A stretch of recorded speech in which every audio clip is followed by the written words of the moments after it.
11절, 12절까지 말씀을 드렸습니다. 지난 시간의 말씀은 천사들의 음성입니다.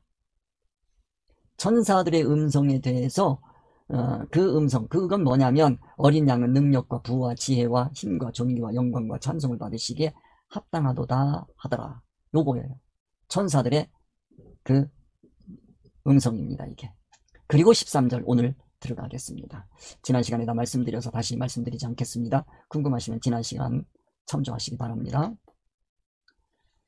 자, 13절, 14절. 13절입니다. 내가 또 들으니 하늘 위에와 땅 위에와 땅 아래와 바다 위에와 또 그 가운데 모든 피조물이 이르되 보좌에 앉으신 이와 어린 양에게 찬송과 존귀와 영광과 권능을 세세토록 돌릴지어다 하니 그랬습니다. 자, 봅시다. 내가 또 들으니. 자, 요한이 들은 게 뭔지 우리가 알아야 됩니다. 또 들은 거예요. 우리는 하나님 말씀 한 번 들었다고 절대로 다 깨달은 거 아닙니다. 들었다라고 하는 얘기는 그냥 들었다가 아니고 듣고 깨달은 걸 얘기하는 겁니다. 자, 그거는 바로 12절까지를 얘기하는 거예요. 12절까지 내용이 뭡니까? 그거는 천사들의 음성이에요. 천사들이 어디에 있습니까? 여러분 그걸 이해를 하셔야 돼요. 천사들이 어디에 있느냐? 보좌와 내 생물과 그 다음에 어린 양입니다. 내 생물 어린 양. 그 주변에 24장로.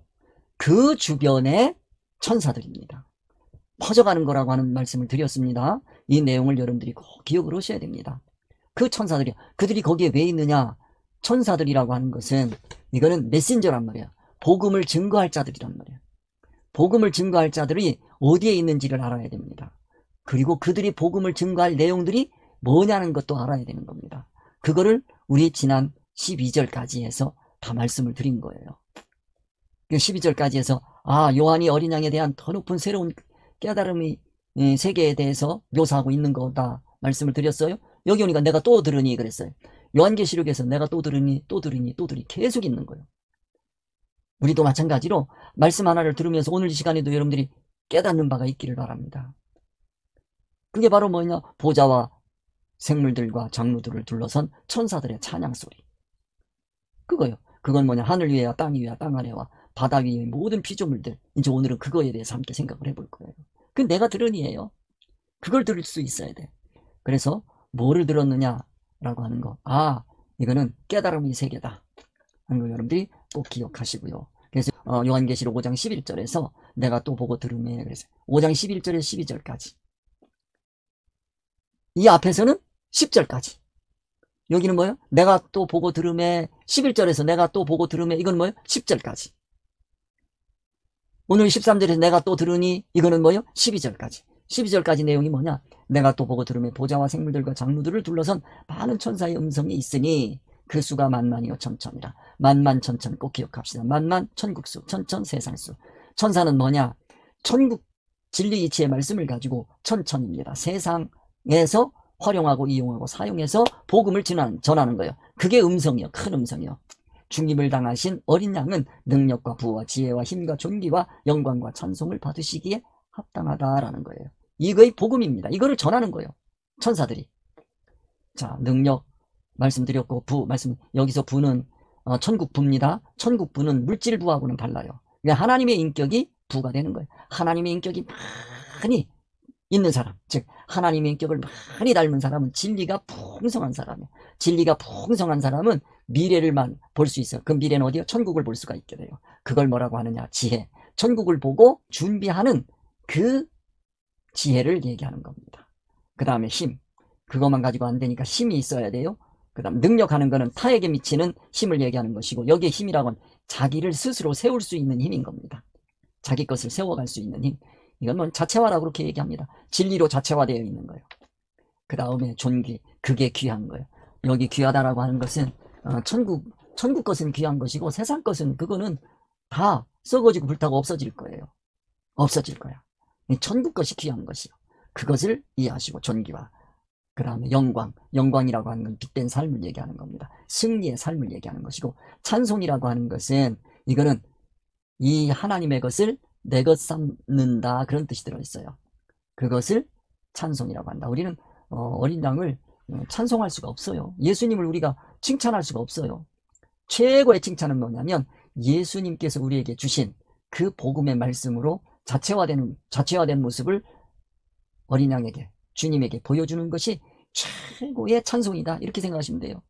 노래 부르는 거 생각하지 마시고, 그러니까 무슨 그 판타지한 그런 거 생각하지 마시고, 환영 같은 거 생각하지 마시고, 찬송이라고 하는 건 진리 자체화야. 내가 예수 그리스도의 교훈을 받고 그 교훈, 진리를 받아서 내가 자체화된 것이 주님에 대한 최고의 찬송이다, 이렇게 생각하시면 되겠어요. 그래서 요한계시록 5장 11절에서 12절에 많은 천사의 음성을 듣고 깨달은 게 있어야 이게 깨달아져. 아, 찬송이 이게 찬송이구나 하고 여러분들이 만약에 무릎을 탁 치는 게 있다고 한다면, 그렇지, 내가 우리 주 예수 그리스도의 그 교훈을 받아서 내가 어떻게 오든지 그 진리의 사람이 되어야 되겠다, 666을 벗어나야 되겠다, 그런 각오를 가지고 기도하고 이루어 간다면 여러분들은 예수님에게 최고의 찬송을 돌린다는 걸 기억하시기 바랍니다. 그거보다 더 큰 찬송은 없어요. 그게 바로 요한계시록 5장 11절에서 12절이 많은 천사의 음성이야.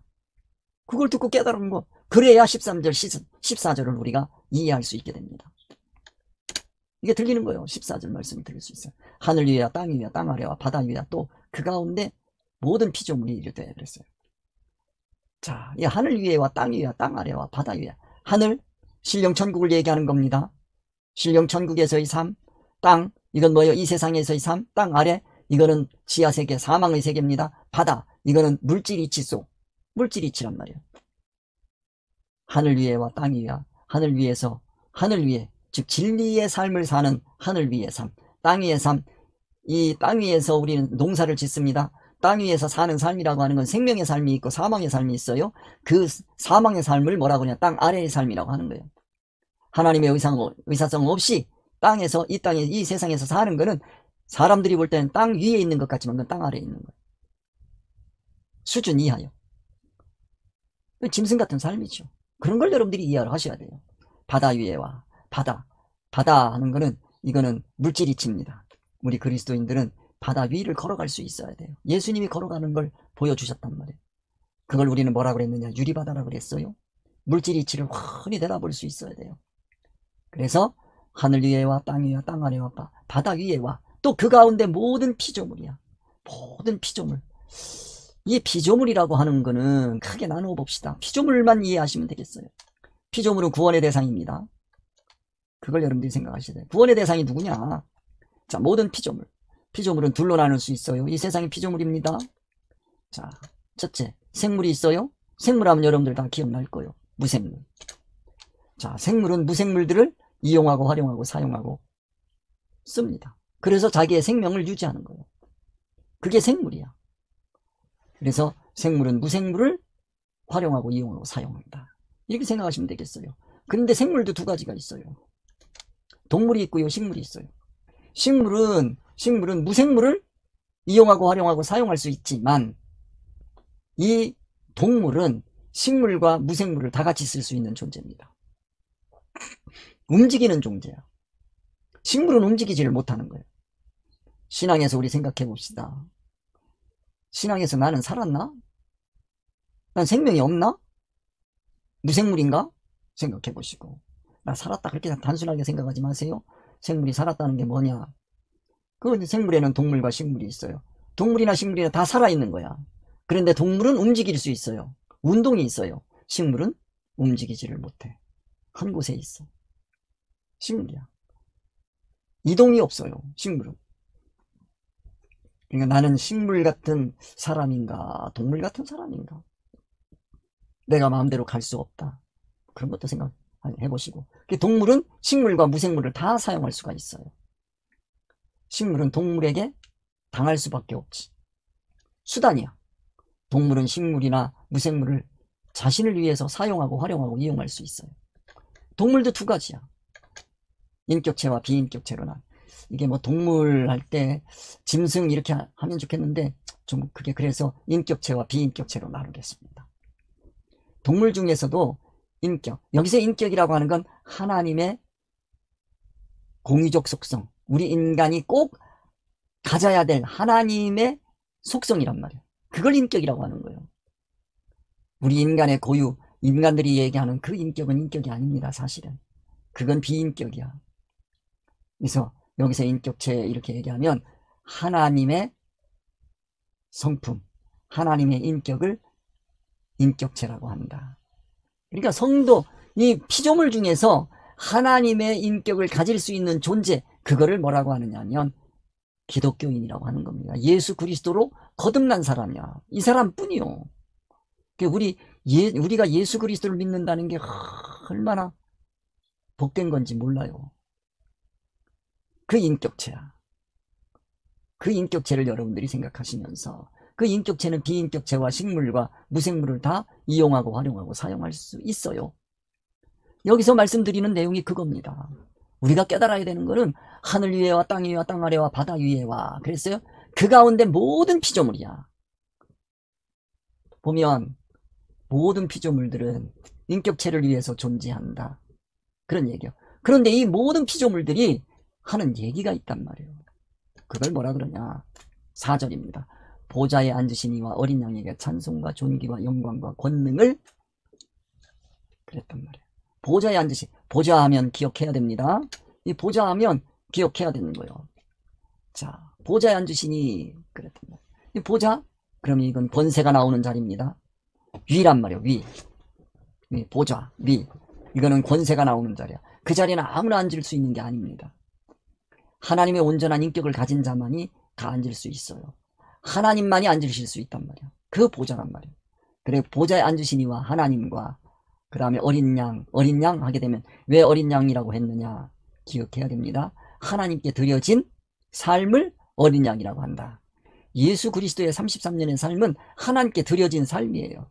그래서 예수 그리스도의 33년의 삶을 어린 양이라고 하는 거라 말씀을 드렸어요. 제물로 드려진 거예요. 우리가 제물, 양 하게 되면 제물을 생각하라고 그랬습니다. 그 제물은 우리가 생각해보면 하나님이 받으시는 것도 있고 안 받으시는 게 있어요. 하나님이 안 받으신다는 얘기는 하나님의 의사성과 일치하지 않는다. 그러니까 우리가 살아가는데 하나님의 의사성과 일치하지 않으면 우리 삶을 하나님이 받으시지를 않아요. 그걸 얘기하는 거죠. 그래서 여긴 어린 양에게 그랬습니다. 그 어린 양이야. 이거는 하나님의 의사성으로 된 그 삶을 산 우리 주 예수 그리스도 어린 양. 단순히 예수 그리스도 그렇게만 얘기하면 안 되고 이제 어린 양이라고 표현할 수밖에 없는 걸 이거를 여러분이 느끼셔야 됩니다. 그분은 하나님의 의사성으로 되어 있기 때문에 하나님께서 받으시는 삶이었구나. 그분에게 찬송과 존귀와 영광과 권능을 그랬습니다. 찬송, 자 아까 말씀드렸습니다. 찬송, 최고의 찬송은 뭐다? 예수 그리스도의 삶을 본받아서 살아가는 거예요. 그게 최고의 찬송.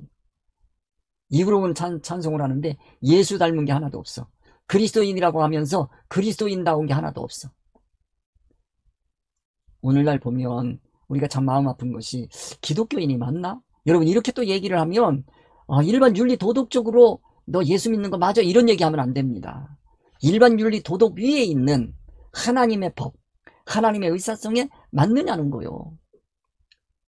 예수님은 하나님의 의사성에 맞는, 즉 말씀이 육신이 되신 삶을 사셨어요. 그게 어린 양이라는 거예요. 말씀이 육신이 되셨다. 그 예수 그리스도의 삶을 본받아서 우리 기독교인이 살아가기 때문에 우리를 그리스도인이라 하는 거예요. 그리스도인이야. 그것을 찬송과 이렇게 얘기하는 겁니다. 우리가 그 참다운 그리스도인이 되는 거예요. 존귀와, 이 존귀하다고 하는 얘기는 이거는 세상 존귀가 아닙니다. 세상 것으로 존귀가 아니야. 천국 존귀야. 천국에서 귀한 건 뭐냐? 하나님의 온전한 인격 위에 귀한 것이 하나도 없어요. 내가 천국에 가서 귀하게 여김을 받을 수 있는 것은 하나님의 온전한 성품을 닮은 만큼 내가 귀한 존재가 되는 거지. 내가 하나님의 온전한 성품을 하나도 안 닮았다. 그러면 존귀한 게 아니에요. 그래서 여기에 찬송하면 예수 그리스도를 본받아서 내가 예수 그리스도를 닮아야지. 그러면 그게 뭐예요? 닮은 만큼 나는 하나님의 인격의 사람이 되는 거예요. 인품의 사람이 되는 거예요. 그러면 그만큼 존귀한 자가 되는 거예요. 그리고 이 세상 살아갈 때 우리는 늘 세상으로부터 유혹을 받습니다. 왜? 우리는 피조물이기 때문에 세상 이치에 따라 살고자 하는 그런 유혹을 받는데, 미혹을 받는데 우리가 오직 진리 이치로만 되어 있으면 그 세상 것을 이용하고 활용하고 사용하는 거예요. 그런 삶을 뭐라고 하느냐? 영광이라고 하는 것은 진리 이치로 세상 이치를 사용하는 것이 영광이다. 그게 존귀다. 그게 권능이다. 권세와 능력입니다. 그러니까 세상을 이용하고 활용하고 사용하는 것을 권능이라 그렇게 표현하는 거죠. 그 권능을 세세토록 돌릴지어다 라고 표현하고 있습니다. 세세토록 한 건 이거는 뭐냐면 이 시간입니다. 시간 속에서 이 내가 시간이 있는 동안 이거를 돌리라는 거예요. 뭐를 돌리라는 거예요? 영광과 찬송을 돌리라는 겁니다. 그걸 돌리라는 거예요. 그러니까 우리가 이 세상에 살아있는 동안에 이걸 돌릴 줄 알아야지 내가 세상 떠난 다음에는 절대로 예수 그리스도에게 이런 삶을 돌릴 수가 없는 거예요. 보좌에 앉으신 이와 어린 양에게 찬송과 존귀와 영광과 권능을 세세토록 돌릴지어다. 이거는 세세토록 하면 이거는 대를 이어가면서 그런 얘기입니다. 한 시대가 바뀌고 한 시대가 바뀌고 이렇게 되는데 다른 말로 붙이면 나에게 적용하면 내가 한 말씀을 깨닫고 그리고 그 말씀을 가지고 자체화해 나가는 동안에 6단계가 지나가고 7 자체화 되는 안식까지입니다. 안식이 되고 난 다음에 제8일에 접어들 수가 있는 거죠. 또 새로운 삶이 되는 거죠. 그 새로운 삶이 시작되면 그거를 뭐라 그러냐면 또 시작이니까 새 이렇게 되는 거예요. 지나간 7, 새로운 7, 지나가면 또 새로운 7, 새로운 7이 있어요. 그렇게 해서 우리는 올라가야 될 신앙의 세계가 무궁무진하다라고 하는 것을 우리는 알아야 돼요. 여기 세세토록 돌릴지어다 하는 것은 우리가 깨달아가야 될 세계가 단순히 한 번으로 끝나는 것이 아니다. 절대 그런 거 아니다. 우리가 깨달아 올라가야 될 세계는 무궁무진하다라고 하는 것을 우리가 이해하고 받아들여야 되겠습니다. 세세토록 돌릴지어다. 그런 표현입니다. 그래서 여기 이제 13절까지 말씀이 되겠습니다. 그래서 내가 또 들으니 깨달음이 새로운 세계 하늘 위에와 땅 위에와 땅 아래와 바다 위에와 자 우리 신앙의 세계입니다. 우리 신앙인들이 거하고 있는 신앙의 세계 하늘 위에 있는 신앙도 있습니다. 땅 위에 있는 신앙도 있습니다. 땅 아래에 있는 신앙도 있습니다. 바다 위에 있는 신앙도 있습니다. 바다 안에 있는 바다 가운데 있는 신앙도 있습니다. 또 그 가운데 모든 피조물 이거 모든 피조물이야. 이때 보좌에 앉으시니 어린 양에게 찬송과 존귀와 영광과 권능을 세세토록 돌릴지어다. 이 내용을 여러분들 꼭 기억하셔야 돼요. 모든 피조물들이 왜 존재하는 거냐? 우리 그리스도인들이 어린 양에게 찬송과 존귀와 영광과 권능을 돌릴 수 있도록 하기 위해서 모든 피조물이 존재한다. 그런 존재로 만들기 위해서 어린 양에게 찬송과 존귀와 영광과 권능을 돌리는 존재로 만들기 위해서 피조물들이 있다. 이렇게 생각하시면 되겠습니다. 모든 피조물들이 다 있어요. 그래서 나 하나를 위해서 하나님께서 동원하는 것이 얼마나 다양한지 모릅니다. 그러니까 내 신앙 하나를 위해서 하늘 운동을 하는 성령의 사람도 있습니다. 그 다음에 땅 위에서 신앙생활하면서 땅 위에서 활동하는 그 말씀으로 씨름하고 있는 이들도 있습니다. 또 어떤 이들은 기독교인인데도 불구하고 땅 아래 사는 사람이 있어요. 그거 필요 없냐? 그거 아니에요. 그 사람들이 나의 신앙을 위해서 필요한 거예요. 내가 어린 양에게 찬송과 존귀와 영광과 권능을 돌리게 하기 위해서 땅 아래에 있는 존재도 필요하다는 거예요. 그리고 바다 위에 있는 존재도 필요하고요. 그러니까 하나님께서 이 모든 피조물을 만든 목적이 뭐냐? 나를 위해서 만드셨다는 거예요. 여러분들이 이거를 꼭 깨달으셔야 됩니다. 우리 13절 이 한 말씀 5장 말씀을 요한계시록 5장 전체 말씀을 깨달아서 이제 마지막 13, 14절에 가면 바로 나를 위해서 동원하시는 이 만물의 세계 모든 피조물의 세계 이거를 여러분들이 꼭 깨달았으면 좋겠습니다. 사람들은 지 맘에 안 들면 사탄이니 뭐니 해서 뭐 물러가라 뭐 그러는데 아니 저것도 나를 위해서 꼭 필요하구나. 나를 위해서 꼭 필요한 거구나. 근데 그거 여러분들이 이해를 하셔야 돼요. 예수님께서 40일 금식하시고 난 다음에 그 광야로 성령의 이끌리심을 받아서 나아갑니다. 나가서 시험을 받아요. 누구한테서? 사탄에게서. 사탄이 필요 없어. 하나님께서 진작에 없앴지요. 근데 우리의 신앙을 위해서 사탄이 꼭 필요한 거예요. 그걸 여러분들이 보셔야 돼요. 그래서 사탄아 물러가라 하기 전에 저 사탄을 나에게 보내준 하나님의 뜻을 깊이 깨달아서 내가 하나님의 온전한 인격을 입어가야지 하고 생각하면 되겠습니다. 그 다음에 14절입니다. 내 생물이 이르되 아멘하고 장로들은 엎드려 경배하더라. 자, 오늘 여기까지 이 말씀까지 하겠습니다. 내 생물이 이르되 아멘하고 장로들은 엎드려 경배하더라. 이 내 생물 다시 한번 여러분들 기억하시기 바랍니다. 내 생물이 이르되, 내 생물이 뭡니까? 자, 요한계시록 4장 6절 7절에서 우리 봤습니다. 보좌 앞에 수정과 같은 유리바다가 있고 보좌 가운데와 보좌 주위에 네 생물이 있는데 앞뒤에 눈들이 가득하더라. 앞뒤에 눈들이 가득하다는 거예요. 앞뒤에 눈들이 가득. 그러니까 막힘이 없다는 거예요. 막힘이 없다는 거예요. 우리가 진리이치 하나님의 말씀을 깨닫고 나면 이 세상 살아가는 데 있어서 막힘이 없지요. 우리가 막힌다고 하는 얘기는 그만큼 내가 깨달음이 두탁하다. 우리가 내가 그걸 놓고 기도할 줄 알아야 돼. 하나님, 오늘 제가 이 사건과 환경 속에서 아직도 제가 이 사건과 환경을 제가 잘 이해를 못하겠습니다. 하나님여 깨닫게 하여 주옵소서. 그게 바로 뭐냐면 하나님 오른손에 있는 7인으로 봉해진 두루마리가 되는 거예요. 그걸 여러분들이 볼 수 있었으면 좋겠어요. 이 네 생물이 꼭 필요하지요. 그 첫째 생물은 사자 같고, 둘째 생물은 송아지 같고, 셋째 생물은 얼굴이 사람 같고, 얼굴이 중요해요. 셋째 생물은 날아가는 독수리 같고, 운동성입니다. 우리는 자, 왕 같은 제사장입니다. 그 다음에 헌신입니다. 송아지. 그 다음에 셋째 생물을 통해서 인격을 봐야 돼요. 얼굴이 사람 같다는 얘기는 얼굴은 인격의 대명사예요. 그 사람의 얼굴, 인격의 대명사예요. 그 다음에 넷째 생물은 독수리. 이거는 활동성. 우리가 활동을 하는데 내가 천국 활동을 하고 있는지 세상 활동을 하고 있는지, 내가 독수리 같은 건지 아니면 이게 무슨 쥐새끼 같은 건지 그런 걸 봐야지요. 그게 내 생물이야. 그 내 생물이에요.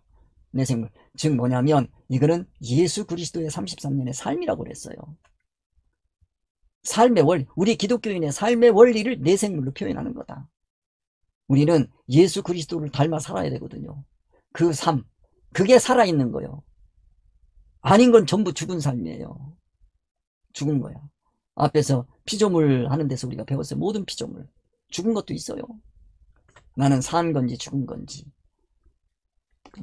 이 세상 이치만 가지고는 내가 살았는지 죽었는지 도저히 알 수가 없는 거예요. 이걸 알 수 있는 사람이 없지요. 세상 이치로 이걸 어떻게 알겠어요? 아멘 하고 아멘. 여러분, 이 아멘이라고 하는 거 좀 이해를 했으면 좋겠습니다. 이 아멘이라고 하는 것은 뭐 이렇게 헬라어로는 아멘 이렇게 씁니다. 아멘. 진실로 그러하도다 하는 뜻을 가지고 있는데, 좀 더 우리가 아멘, 뭐 성경에 쓰인 것을 제가 정리를 해보면 이렇게 볼 수가 있어요. 주로 이제 말씀을 시작할 때, 이건 확실한 거야, 이건 진실로 또는 엄숙하게 이렇게 얘기할 때 아멘 하고 시작을 합니다. 성경에서 아멘 하고 시작해요. 이건 진실로, 이런 얘기죠. 그 다음에 문장이 끝나거나, 즉 다른 말로 고치면 기도나 찬양이 끝났어요. 그 끝부분에서 그 찬양이나 기도가 이게 확실하다, 틀림없다 하는 이거를 강화하기 위해서, 확증하기 위해서 아멘 합니다. 그러니까 우리가 어떤 분이 기도했는데 그 기도에 대해서 이건 틀림없어, 이거 하나님의 의사성에 맞는 기도야, 그러면 우리가 아멘 해야죠. 하나님의 의사성이 아니고 자기 생각에 따라서, 이 세상 가치관에 따라, 자기 생각이라고 하니까 또 그 사람 생각은 전부 틀린 거냐 뭐 맞은 거냐, 그런 논쟁을 하려고 하지 마시고요. 우리가 피조물이잖아요. 피조물은 뭐예요? 임시 세상 이치를 따라 사는 본성을 가지고 있단 말이에요. 그 본성. 우리 기독교인의 본성은 뭐냐면 진리 이치를 따라 살고자 하는 게, 그게 생명 이치고 그게 본성이에요. 신앙 본성이야. 두 개가 있어요. 우리는 신앙 본성과 세상 본성 두 개가 있어요. 그럴 때 우리가 세상 본성을 따라서 삶을 산다든지 말을 한다든지 그러면 그거에 우리가 아멘 하면 큰일 나지요. 그건 안 되는 거예요. 그래서 아무리 그럴듯해 보여도 그거는 우리가 아멘 해서는 절대로 안 됩니다. 타의 말에 대해서 우리가 아멘 할 수 없는 게 있어요. 그럴 때 아멘 하면 안 되지. 그 다음에 회당에서 교회당입니다. 교회당이나 뭐 회당이나 이제 그렇게 우리가 볼 수 있는데, 성경을 읽거나 봉독한 자가 하나님께 엄숙한 기도를 드립니다. 그 말씀을 붙들고 기도를 해요. 참석한 다른 사람들도 이 말씀이 이런 뜻입니다 라고 했어요. 그러면 이게 하나님의 의사성을 제대로 반영한 말씀이다 라고 생각하면 아멘 하는 것이고, 읽고 봉독했는데 그리고 난 다음에 주석을 다는데 세상 가치관으로 그거를 해석을 했다? 그러면 그건 아멘 하면 안 되죠. 그거는 사탄이 하나님의 말씀을 인용한 거가 되는 거죠. 그럴 수가 있나요? 라고 했는데 성경 말씀에도 있어요. 가증한 것이 거룩한 곳에 선 것을 보거든 그랬어요. 가증한 것이 뭔지. 가증이라는 건 뭐예요? 세상 이치로 교회에서 지도를 하거나 인도하거나 그렇게 하면 그건 가증한 거지요. 그러면 얼른 산으로 도망갈 줄 알아야 돼요. 언급된 내용을 자신의 것으로 삼는다. 이거는 진리 말씀, 하나님의 의사성이 틀림없습니다. 아멘. 이렇게 되는 거지요. 그 다음에 네 번째, 우리가 요한계시록 3장 14절을 보면 라오디게아 교회의 사자에게 편지하라. 아멘이시오 그랬거든요. 거기서 아멘이시오, 충성되고 참된 증인이시오, 하나님의 창조의 근본이시니가 이르시되 그랬단 말이에요. 예수님이 자신을 뭐라고 그랬어요? 아멘이라고 칭하셨단 말이에요. 순종의 삶을 얘기하는 거죠. 말씀이 육신이 된 삶을 얘기하는 겁니다. 그냥 얘기하는 게 아니에요. 이거는 아멘한 거는, 이거는 말씀이 육신이 되신 예수님 자신을 얘기할 때 아멘이란 말이에요. 그거는 참된 증인이란 말이에요. 뭐를 증거하는 거냐? 말씀이 육신이 됐다는 얘기는 우리가 그분의 삶을 통해서 뭐를 느낄 수 있냐면 말씀을, 즉 진리 이치를 느낄 수 있단 말이에요. 그거를 증거하신 거예요. 그리고 그리스도 자신은 자기 안에서, 예수님 안에서 선포되어진 하나님의 약속이란 말이에요. 그게 있죠. 하나님의 승낙에 대한 그의 응답에서 아멘하고 불릴 수 있는 거지. 우리는 예수님의 삶을 통해서 아멘하고 할 수 있어야 돼요. 예수님의 삶이라고 얘기해놓고 예수님의 삶을 그 세상 가치로 이해를 하고 아멘하면 안 돼요. 말씀이 육신이 됐을 때 말씀을 우리가 따라 들어갈 수 있어야 돼요. 그걸 우리가 볼 수 있어야 되겠다 하는 말씀을 드리겠어요. 그래서 아멘하면 이거는 하나님의 의사성을 빼고는 아멘은 없습니다. 우리 기독교에서 하나님의 의사성, 하나님의 뜻을 빼고 아멘은 없어요. 우리 속지 않도록 조심해야 되겠습니다. 아멘하고 그랬어요. 그 아멘이야. 누가 하느냐? 내 생물이 하는 거죠. 내 생물은 아멘하는 거. 왜? 순종의 삶이니까. 내 생물은 생물, 산운동을 하는 사람들이에요. 산운동을 하는 거예요. 이게 산운동이다. 그건 뭐야? 하나님의 말씀이 육신이 되는 것에 아멘하는 거예요. 그게 내 생물이에요. 우리도 이 내 생물을 이해를 해야, 그래야 우리의 삶이 살아가는 거다. 아니면 죽은 삶이요. 다른 말로 고치면 신앙이 죽은 신앙이다 하는 것을 우리가 이해를 해야 되겠습니다. 장로들은 엎드려 경배하더라. 장로들은 우리 신앙의 목표입니다. 여기 24장로들 우리 신앙의 목표라고 얘기했어요. 엎드려라고 하는 거, 엎드려 경배하더라. 이게 하나의 의식으로 생각하면 절대 안 됩니다. 경건한 모습이다 이렇게 생각하면 안 돼요. 물론 경건한 모습이죠. 인간의 눈으로 봤을 때 경건한 게 아니야. 그런 게 아니야. 하나님의 의사성에서 엎드려라고 하는, 이 엎드려라고 하는 건 새로운 시작입니다. 엎드리는 거예요. 여기서부터 다시 시작하겠습니다. 순종의 삶이죠. 스타트 라인이란 말이야. 여기서 다시 시작합니다. 이제 깨달았잖아요. 자, 내 생물이 찬양하라고 했습니다. 아멘 하라고 했습니다. 그 아멘이란 말이야. 그 아멘. 거기에 이 장로들도 아멘이요. 그게 뭐요? 그 장로들은 삶으로 살아야 되는 사람들이에요. 그러기니 뭐가 되느냐? 여기를 내 신앙의 이제 스타트 라인으로 삼겠습니다. 이 새로운 시작이요.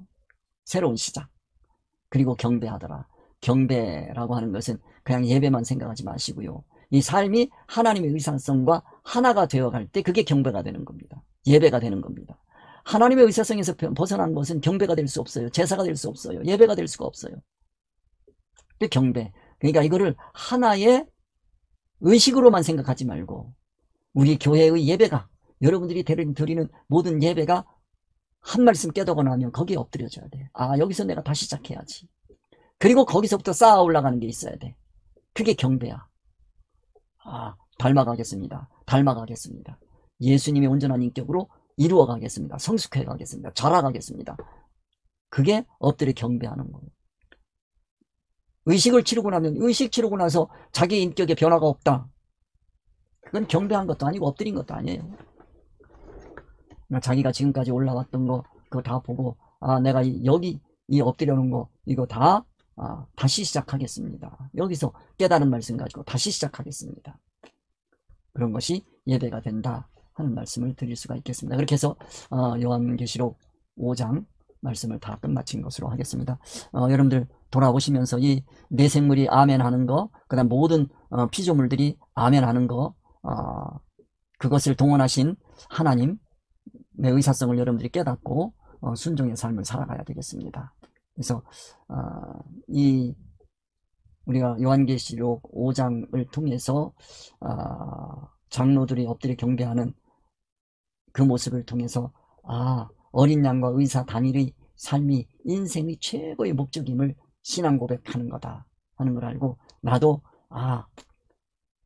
예수 그리스도를 닮아가는 게 내 인생의 최고의 목적이다, 그거 말고는 없다, 이렇게 생각하시면서 살면 여러분들은 복된 분들이 다 되는 거죠.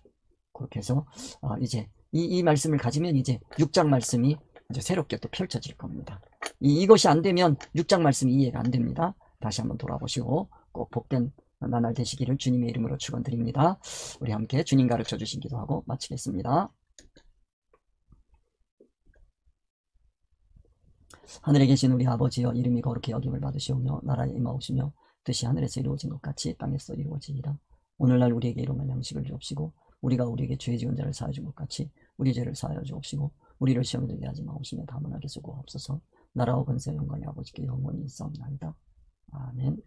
다음 주에 뵙겠습니다. 수고하셨습니다.